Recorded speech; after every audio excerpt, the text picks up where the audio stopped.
जालौन जिले के गांव बसीठ में औरतों को विवाह के बाद कट्टा चलाना सिखाना ससुराल में उनकी रसोई और तबले के काम करने के बराबर ही ज़रूरी था।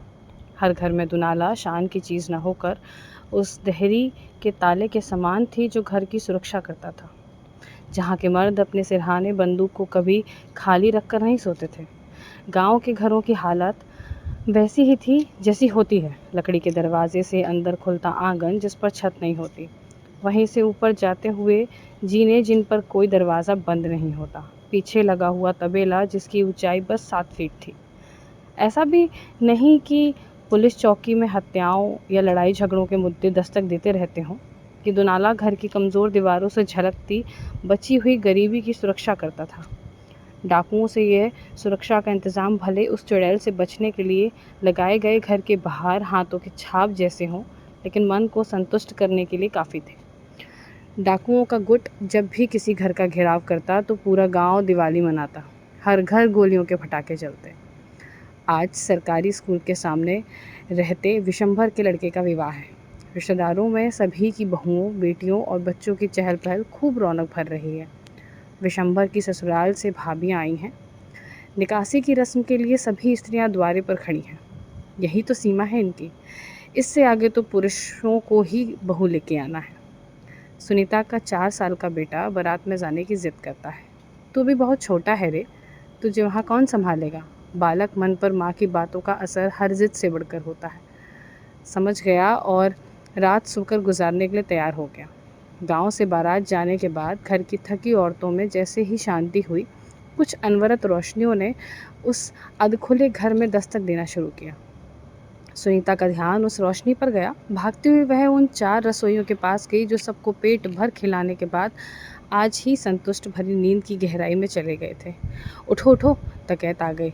दिनाला वाले बच्चे बब्बा को बोलो कि छत पर ही रहें, हम आते हैं। रागनी, उठो, डकैत आए हैं। सुनीता दीदी, मैंने सुना है अगर घर में कुछ ना मिले तो डकैत बच्चे उठा ले जाते हैं। यहाँ तो आपका और मेरा ही लड़का बचा है, बाकी सब तो बारात चले गए हैं। ये 4 रसोइये और बूढ़ा बब्बा हमें कैसे ही बचा पाएगा। डकैतों का एक नियम गांव भर में प्रचलित था। अगर जेवर या पैसे ना मिले तो छोटे बच्चों को पैसे के बदले उठा लेते हैं। मर्दों के दम और दुनाले के दम पर चलने वाला ये समाज आज उन स्त्रियों की परीक्षा ले रहा था जो उस बूढ़े बब्बा के सामने बोलना तो दूर, उसका सामना भी न पकड़ती थी। पहले तो सभी औरतों ने अपने जेवर जिस कमरे में ताला लग सकता था उसी में कहीं कहीं छिपा दिए। कुछ तो सुनकर ही बेहोश हो गई, बाकी जितनी बची रोने बिलखने लगी। अरे चुप रहो तुम लोग, ना जानते हो तो जान जाए कि घर में मर्द नहीं है। सुनीता के डांटने और रागनी के समझाने के बाद सब डरे तो थे ही, सहम कर बैठे भी रहे। थकी हारी औरतों को नींद आते हुए भी नींद न आ रही थी। रागनी, छत पर चल, वहीं से आने का खतरा है। सुनीता और रागनी के पूरे घर में अंधेरा करने के बाद उन 4 रसोइयों की सेना और बूढ़े भीष्म पितामह जैसे बब्बा के साथ अपनी युद्ध नीति बनाई। अरे महेश कक्का, अरे ए महेश कक्का, ओ रामचरण, निकालो दुनाला, देखो सालों को कैसे अंदर आते हैं, टॉर्च मार रहे हैं साले। सुनीता के कहते ही बब्बा ने 2 फायरिंग की। डकैतों ने सुनकर कुछ देर तक घर के चारों ओर चक्कर लगाया। रागिनी और सुनीता को न जाने अपने जीवन के सभी मर्दों के नाम एकदम से याद आ गए थे। भले आज तक किसी मर्द का संबोधन उन्होंने उसके नाम से न किया हो, लेकिन अपनी संतानों को बचाने के लिए उन्होंने आज खानदान के बड़े छोटे सभी मर्दों का नाम ले लिया। इस बार सुनीता ने ज़ोर से चिल्लाया, सालों, क्या सोचते हो हम 100 औरतें हैं, तुम्हारा एक भी आदमी नहीं बचेगा। अगर अंदर आए पूरे 300 गुम्मों से सर फोड़ेंगे तुम्हारा। आओ, हिम्मत है तो।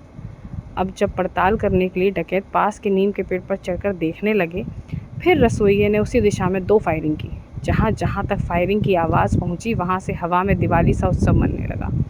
सामने वाली बिमला बुआ दुनाला चलाना जानती थी। आज बारात जाने के कारण पूरे मोहल्ले में मर्द नहीं थे, बस औरतें और बंदूक। अरे सुनीता, रुक, ससुरन को देखत हैं। यहाँ से बिमला बुआ ने ज्यों ही फायरिंग की, वैसे ही दूसरे घर में सुशीला की 19 साल की बेटी ने एक और पटाखा फोड़ा। आज रात 2 बजे के मुहूर्त में हर घर की लक्ष्मी दिवाली पूजन के बाद दुर्गा बन बैठी थी। बिना दिशा के ज्ञान से हर दिशा में डर को हारने और हराने का जश्न मनाया जा रहा था। गोली के डर के कारण पेड़ से उतरते डकैत सुबह 4 बजे घर के बाहर लगे हैंडपंप पर अपना गुस्सा निकाल रहे थे।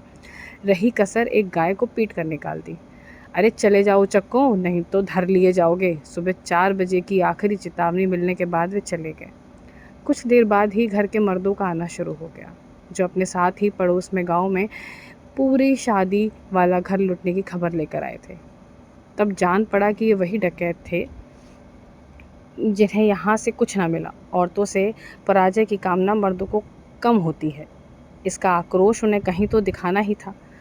वहीं जीत का जश्न सुनीता और रागिनी ने अपनी औलादों को सीने से लगाए हुए मनाया। भीष्म पितामह की तरह बैठे बब्बा ने विशंभर को आवाज़ दी, विशंभर इधर तो आ।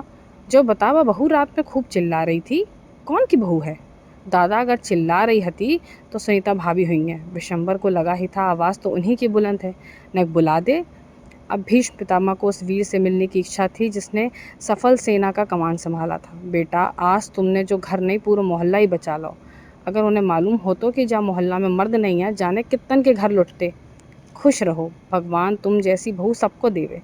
सुनीता को अपने बच्चे के सामने अपनी बीपी की बीमारी और अपना भारी वज़न कहीं बाधक नहीं लगा। एक माँ ने अपने साथ अपने अपनों को बचाने के लिए कहीं भी खुद के डर का सामने नहीं आने दिया। जब अपने घर वापस जाने को हुई तो दहशत से पूरा 1 साल बीमार रही।